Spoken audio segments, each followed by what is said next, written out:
Hello दोस्तों, मैं हूँ माधुरी और आप सब पढ़ेंगे मेरे साथ आज आधुनिक बिहार का इतिहास। तो शुरू करते हैं हम लोग। 17वीं सदी के आरंभ में बिहार यूरोपीय कंपनी के लिए एक प्रमुख व्यापारिक केंद्र बना। बिहार में सोरा, अफीम, सूती वस्त्र, चीनी मिट्टी तथा नील का प्रमुख व्यापारिक केंद्र था। बिहार में सर्वप्रथम पुर्तगाली आए। इन्होंने अपने व्यापारिक केंद्र को हुगली में रखा। ये बिहार से सोरा तथा सूती वस्त्र का व्यापार मुख्यतः करते थे। सोरा विस्फोटक पदार्थ, पटाखा बम बनाने और कच्चा माल की तरह मिट्टी से निकाला जाता था। और दूसरा डच आया था 1610 में। डचों ने अपनी पहली व्यापारिक कोठी पटना में स्थापित किया। वर्तमान पटना कॉलेज का उत्तरी हिस्सा में यह कंपनी स्थित था। डच सोरा के साथ साथ अफीम, सूती वस्त्र का व्यापार किया करते थे। बेदरा के युद्ध के साथ भारत के साथ साथ बिहार से भी डचों का व्यापार अवरुद्ध हो गया। ब्रिटिश 1651 में ब्रिटिशों ने अपनी पहली कंपनी पटना में स्थापित किया। यह कंपनी पटना के गुलजार बाग में स्थित था। 17वीं सदी के मध्य में अंग्रेजों ने बिहार को एक प्रमुख व्यापारिक केंद्र बनाया। ये बिहार से सर्वाधिक व्यापार अफीम तथा सोरा का करते थे। आधुनिक मशीन से बने हुए सूती वस्त्र तथा चीनी मिट्टी की वस्तुएं ये पटना के बाजार में लाते थे तथा यहाँ से सूती वस्त्र के लिए कच्चा सामग्री ले जाया करते थे। और अन्य व्यापार होता था कपास, चीनी मिट्टी, चीनी और नील। 1717 में फर्रुख हसियर के द्वारा दिए गए शाही फरमान के माध्यम से बिहार में अंग्रेजों के व्यापार में काफ़ी वृद्धि आई। 1904 में अंग्रेजों बिहार में पहला व्यापारिक चीनी कारखाना मढ़ौरा सारण में स्थापित किया। उसके बाद फिर डेनिश आया। डेनिश 1774 में इन्होंने अपनी पहली कंपनी पटना में स्थापित किया। फ्रांसीसियों ने वर्तमान बिहार के क्षेत्र में कई कंपनियां स्थापित नहीं किया। ये बंगाल को ही केंद्र मानकर बिहार से व्यापार करते थे। 1760 में हुए वांडीवॉश की लड़ाई में फ्रांसीसियों की बुरी तरह से पराजय हुई। इस प्रकार भारत के साथ साथ बिहार से भी व्यापार अवरुद्ध होने लगा। वांडीवॉश युद्ध ब्रिटिश और फ्रेंच के बीच में हुआ था। न जाने कैसी खुशबू है हमारे देश की मिट्टी में, कभी सीमा तो कभी हसीना आ जाती है। सीमा, वो सचिन सीमा का बात हो रहा है और हसीना जो है शेख हसीना का बात हो रहा है। ये सर क्लास में बोले थे तो वही लिख दिए। बंगाल का नवाब मुर्शिद कुली खां, पहला नवाब जो था 1717 से 1727 ईस्वी तक मुर्शिद कुली खां था। और फिर दूसरा सरफराज था, तीसरा सुजाउद्दीन था, चौथा अलीवर्दी खां था 1740 से 1756। सिराजुद्दौला था पाँचवा और मीर जाफ़र था छठा 1757 से 60 ईस्वी तक। और फिर मीर कासिम आया 1760 से 63। फिर आठवां मीर जाफ़र 1763 से 65। फिर नजमुद्दौला 1765 से 67 तक। बिहार में सामाजिक, आर्थिक एवं जनजातीय आंदोलन विद्रोह। नोनिया विद्रोह 1770 से 1800 तक में हुआ। नोनिया विद्रोह, यह विद्रोह नोनिया जाति से संबंधित है। ये नोनिया जाति सोरा की मिट्टी को अंग्रेजों तथा अन्य व्यापारिक कंपनियों को बेचा करते थे।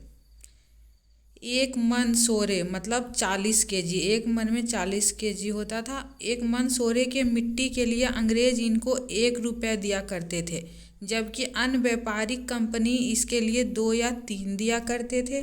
नोनिया जातियों ने सोरे की मिट्टी अंग्रेजों को बेचने से इनकार कर दिया। तभी अंग्रेजों ने विद्रोह किया। यह विद्रोह मुख्यतः सारण, तिरहुत तथा पूर्णिया के क्षेत्र में हुआ था। तमार विद्रोह 1797 ईस्वी में हुआ। यह विद्रोह उड़ाव जनजाति के लिए किया गया था, जिसका विस्तार छोटा नागपुर के क्षेत्र में था। अंग्रेजों के शोषणकारी नीतियों के विरुद्ध उराव जनजाति के द्वारा यह एक हिंसक विद्रोह था। उराव लोग ब्रिटिश के साथ साथ जमींदारों, साहूकारों तथा ऋणदाताओं से भी परेशान था। उसके बाद हुआ सन्यासी विद्रोह 1800 में। अंग्रेज भारतीय सभ्यता तथा संस्कृति से अपरिचित थे। उसने भारतीय साधु तथा संतों को हिंसक लोग समझकर तथा संतों को फांसी देना शुरू कर दिया। यह विद्रोह बिहार के साथ साथ बंगाल क्षेत्र में भी हुआ। इस विद्रोह में भारी संख्या में साधु संतों की हत्या की गई। इस विद्रोह का प्रमुख केंद्र पूर्णिया था। चेरो विद्रोह 1800 से 1802 तक चला। पलामू के शासक भूषण सिंह के नेतृत्व में यह विद्रोह किया गया। छोटा नागपुर का प्रदेश, जहां भूषण सिंह को ब्रिटिश नीतियों के खिलाफ असहज महसूस होने के कारण शुरू किया। इस विद्रोह की जो स्थान है वो पलामू है, छोटा नागपुर का पठार में स्थित है। अब हम लोग देखते हैं कोल विद्रोह। कोल विद्रोह 1831 में हुआ था।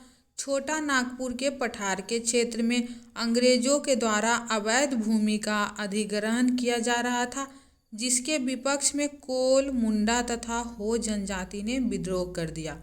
भूमिज विद्रोह 1832 में छोटा नागपुर क्षेत्र में ही अंग्रेजों के विरुद्ध एक प्रमुख जनजाति विद्रोह हुआ।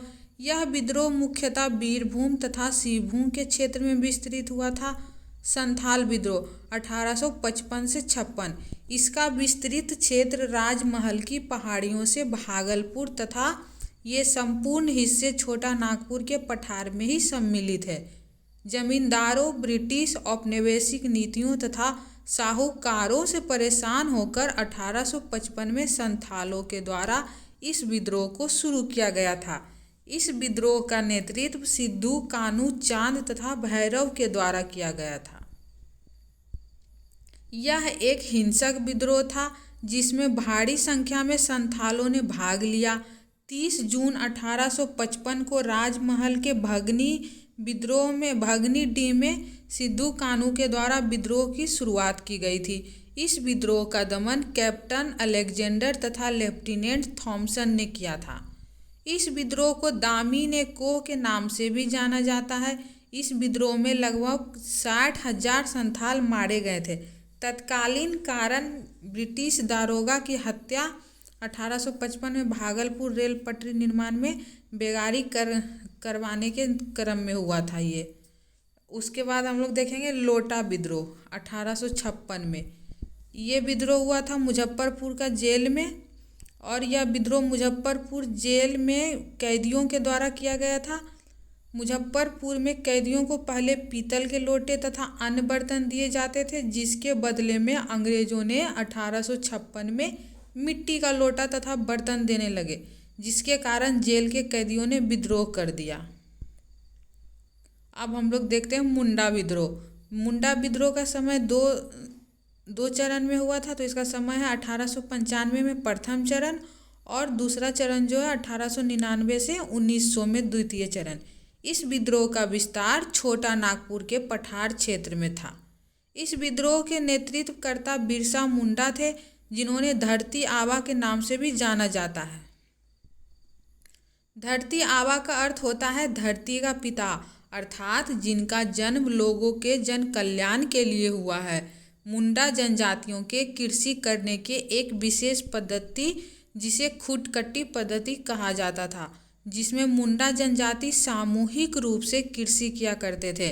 अंग्रेजों ने इस क्षेत्र को ब्रिटिश टेनेसी में शामिल कर लिया, जिससे मुंडाओं की कृषि काफ़ी प्रभावित हुआ। अंततः बिरसा मुंडा के नेतृत्व में इस विद्रोह की शुरुआत की गई। 3 फरवरी 1900 में 3 मार्च 1900 को बिरसा मुंडा को सोते हुए गिरफ्तार कर लिया गया था। इसी के साथ यह महान विद्रोह, जिसे उल गुलान कहा गया, इसका अंत निश्चित हो गया। 9 जून 1900 को बिरसा मुंडा की मृत्यु रांची के जेल में हैजा के कारण हो गया। बिरसा मुंडा का जन्म 15 नवंबर 1875 को हुआ था। जन्म उलीहातू गांव छोटा नागपुर के पठार क्षेत्र में हुआ था। ताना भगत विद्रोह 1914 में यह उराव जनजातियों के द्वारा आरंभ किया गया था, एक आंदोलन था। इस आंदोलन को बिरसा मुंडा से प्रेरित आंदोलन माना जाता है। इस आंदोलन का नेतृत्व जतरा भगत के द्वारा किया गया था, जो कि मुंडा विद्रोह से प्रेरित था। अब हम लोग देखते हैं 1857 की क्रांति और बिहार। बिहार में विद्रोह की शुरुआत 12 जून 1857 को रोहिणी से हुआ था। रोहिणी वर्तमान झारखंड के देवघर जिला में पड़ता है। रोहिणी में सिपाहियों का 32वां रेजिमेंट स्थित था, जहां सलामत अली तथा शेख हारो द्वारा वहां का ब्रिटिश अधिकारी नॉर्मन लेसी का हत्या कर दिया गया। इस विद्रोह के बाद रोहिणी में स्थित 32वें रेजिमेंट को स्थानांतरित कर भागलपुर में कर दिया गया था। 3 जुलाई 1857 को पटना में पुस्तक विक्रेता पीर अली के द्वारा विद्रोह की शुरुआत की गई। पीर अली एक चर्चित पुस्तक विक्रेता थे, जो किताबों के माध्यम से राष्ट्रीय भावना जगाने के उद्देश्य से अक्सर ब्रिटिश विरोधी बातों को छपवाया या लिखवाया करते थे। अगले ही दिन 4 जुलाई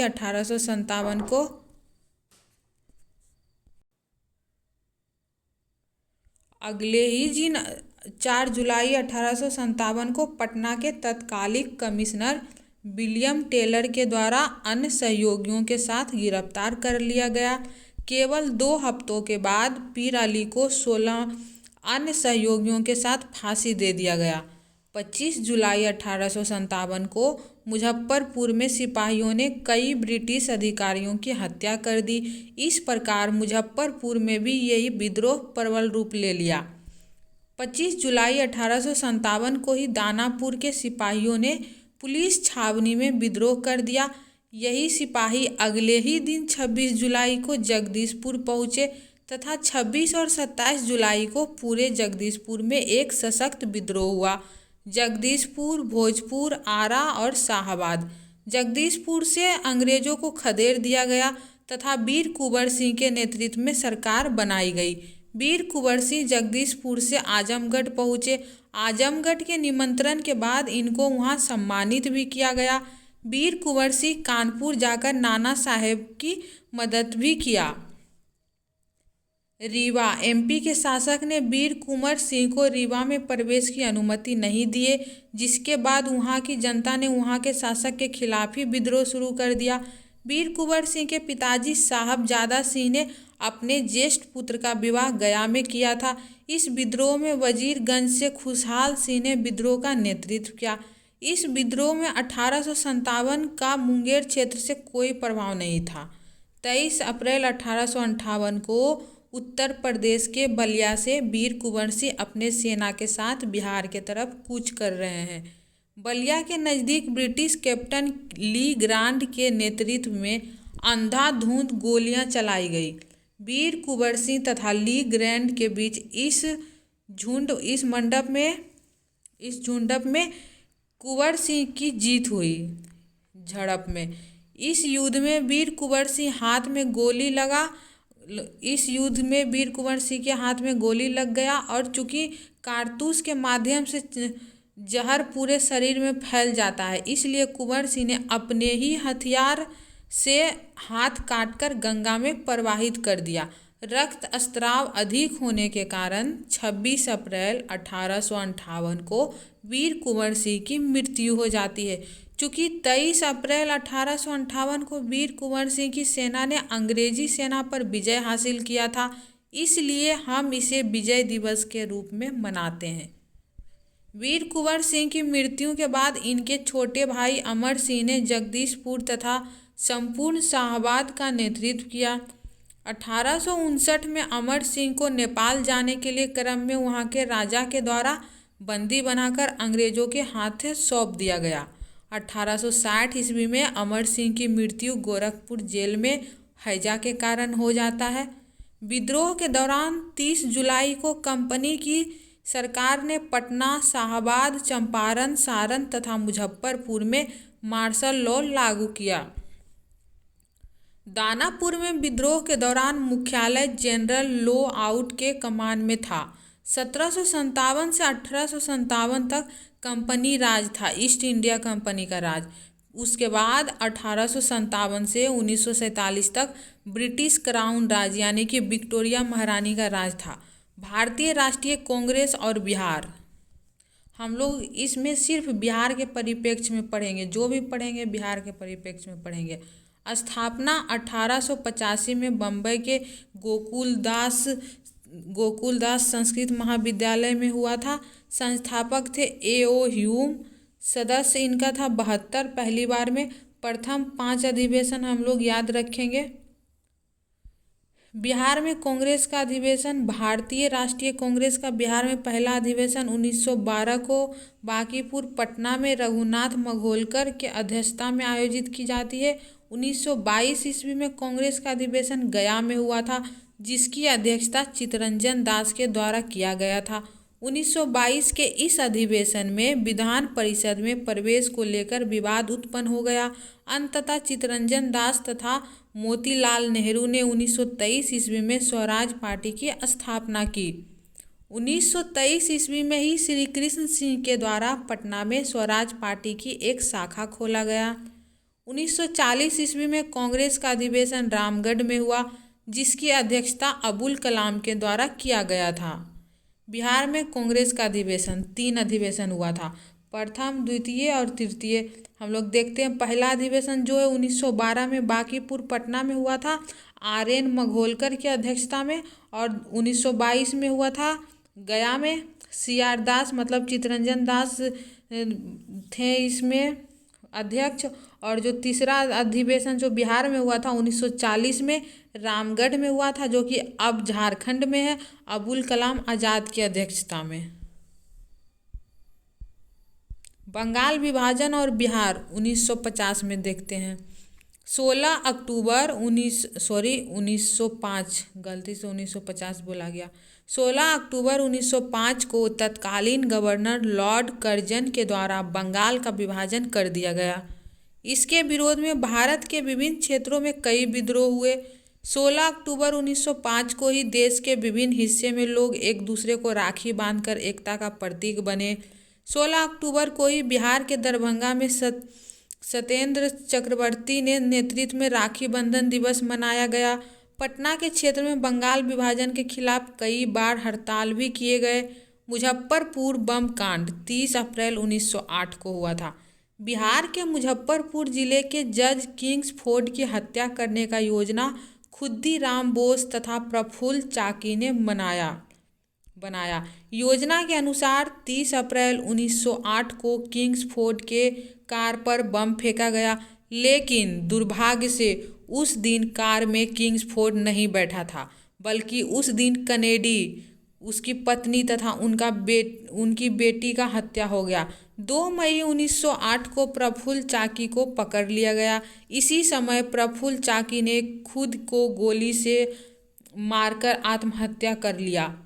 न्यायाधीश कर्नल के द्वारा धारा 302 के तहत खुद्दीराम बोस को 11 अगस्त 1908 को फांसी दिया गया।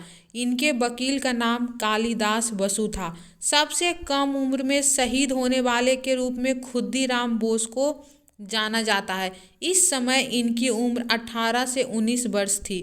पृथक बिहार की निर्माण प्रक्रिया। बंगाल प्रेसिडेंसी महाप्रांत से बिहार को पृथक करने की सबसे पहला प्रयास द बिहार टाइम्स पत्रिका के माध्यम से किया गया था। 1906 ईस्वी में डॉक्टर राजेंद्र प्रसाद के द्वारा पटना में स्टूडेंट कॉन्फ्रेंस का आयोजन किया गया था और यहाँ पृथक बिहार की चर्चा पे बात हुई। बिहार को पृथक करने के लिए सच्चिदानंद सिन्हा तथा महेश नारायण ने अपनी महत्वपूर्ण भूमिका निभाई। दिसंबर 1911 में दिल्ली दरबार में बंगाल महाप्रांत से बिहार से पृथक करने का घोषणा कर दिया गया। 22 मार्च 1912 को बंगाल से बिहार का बंटवारा हुआ। 22 मार्च को ही हम बिहार दिवस के रूप में मनाते हैं। स्थापना बिहार 1 अप्रैल हुआ था और कारण जो है बिहार से उड़ीसा या राज्य स्थापना हुआ था। बाबू ठाकुर दास के द्वारा 1906 में पटना में रामकृष्ण सोसाइटी का स्थापना किया गया था। बाबू ठाकुर दास के द्वारा ही द मदरलैंड पत्रिका का प्रकाशन पटना से किया गया। 1913 ईस्वी में सचिंद्र सान्याल के द्वारा पटना में अनुशीलन समिति की एक शाखा स्थापित किया गया था। अब हम लोग देखते हैं चंपारण सत्याग्रह 1917। कांग्रेस का 1916 का अधिवेशन लखनऊ में आयोजित किया गया था और इस अधिवेशन में गांधी जी भी शामिल हुए थे। बिहार के चर्चित नेता ब्रज किशोर प्रसाद के कहने पर चंपारण के किसान नेता राजकुमार शुक्ल भी लखनऊ के इस अधिवेशन में शामिल हुए। ब्रज किशोर प्रसाद ने नील के किसान के दुर्दशा को जानने के लिए जांच समिति के गठन का प्रस्ताव रखा।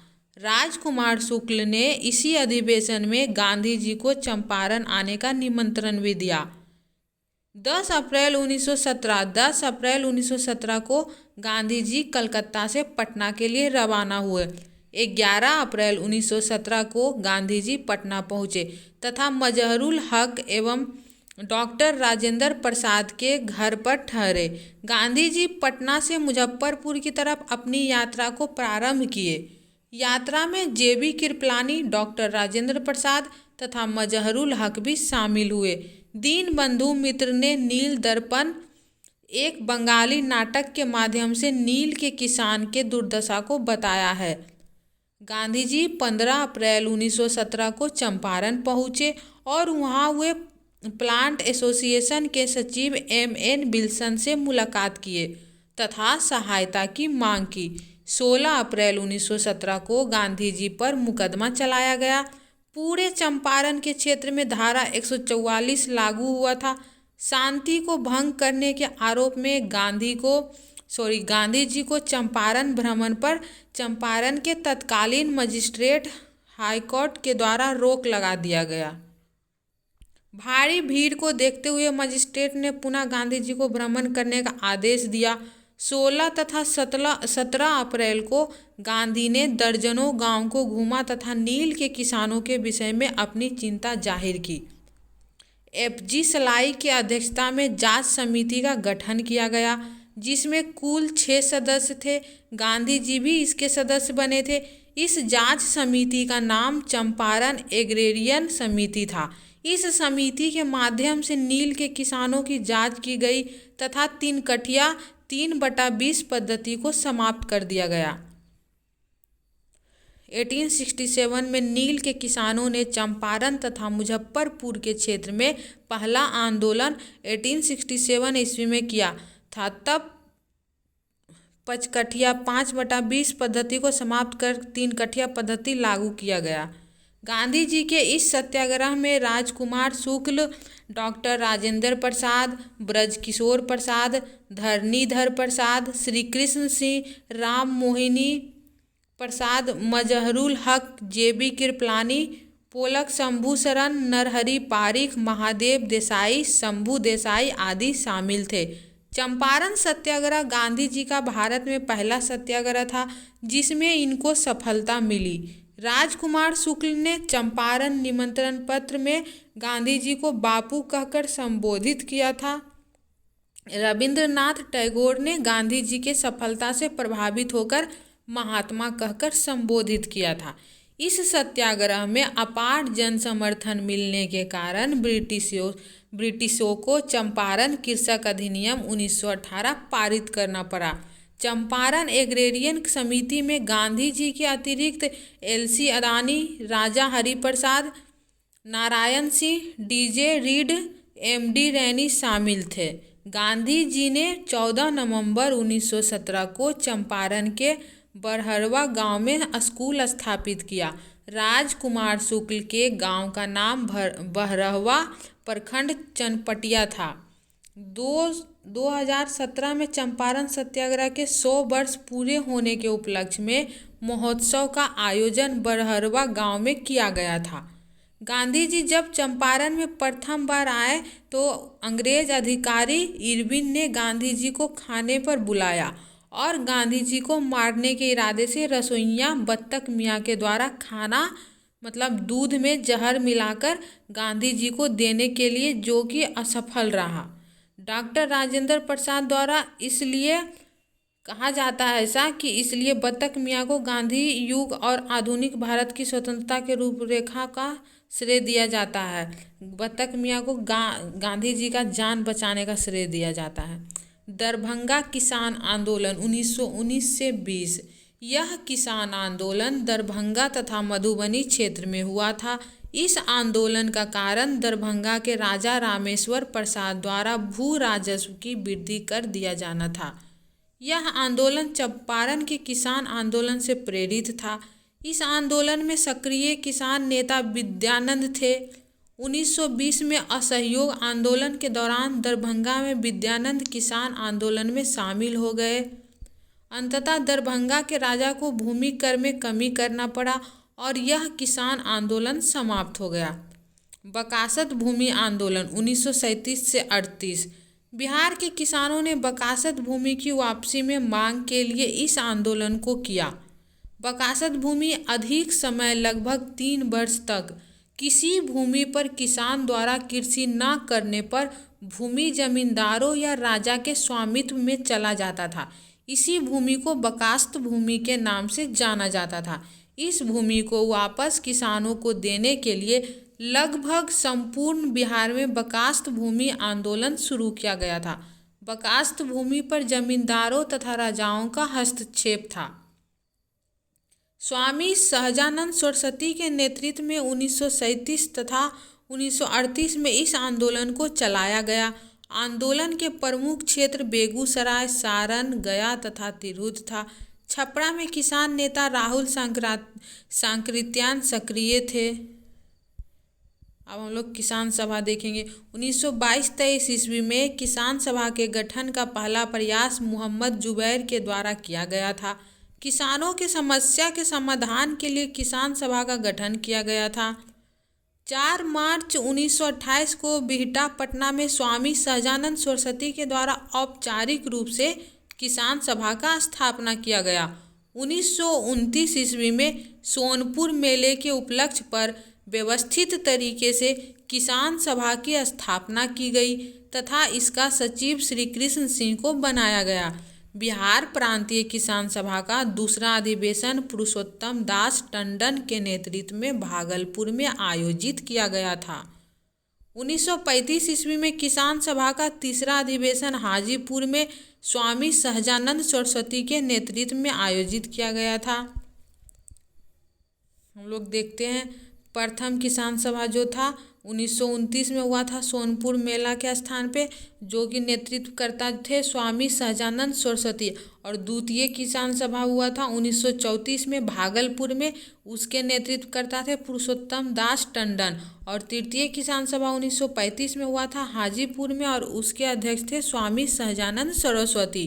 11 अप्रैल 1936 को स्वामी सहजानंद सरस्वती के नेतृत्व में अखिल भारतीय किसान सभा का आयोजन लखनऊ में किया गया। इस सभा का सचिव NG रंगा को बनाया गया था। 1936 के लखनऊ किसान सभा के माध्यम से स्वामी सहजानंद सरस्वती को राष्ट्रीय स्तर के किसान नेता बनने का ख्याति प्राप्त हुआ। स्वामी सहजानंद सरस्वती का जन्म उत्तर प्रदेश बरेली में हुआ था, परंतु बिहटा, पटना में सीता प्रसाद के द्वारा दिए गए भूमि दान पर अपना निवास स्थान सीता भवन बनाया गया। प्रमुख किसान नेता तथा कार्यक्षेत्र यदुनंदन शर्मा गया से थे, राहुल सांकृत्यायन छपरा सिवान से थे, कार्यानंद शर्मा मुंगेर से थे। अब हम लोग देखते हैं खिलाफत आंदोलन और बिहार।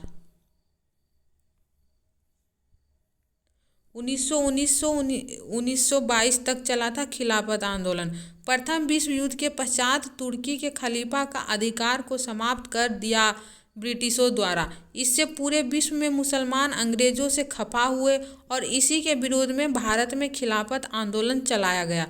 गांधी जी ने इस आंदोलन में मुस्लिमों का साथ दिया तथा बिहार में पटना इस आंदोलन का प्रमुख केंद्र बना। नवंबर 1919 ईस्वी में हसन इमाम के नेतृत्व में पटना में जबरदस्त जुलूस निकाला गया। बिहार प्रांतीय सम्मेलन, इसमें हम लोग इतना ही रहने देते हैं। तब तक आप लोग देखते रहिए, रिवीजन करते रहिए। मिलते हैं नेक्स्ट वीडियो में, तब तक के लिए नमस्कार।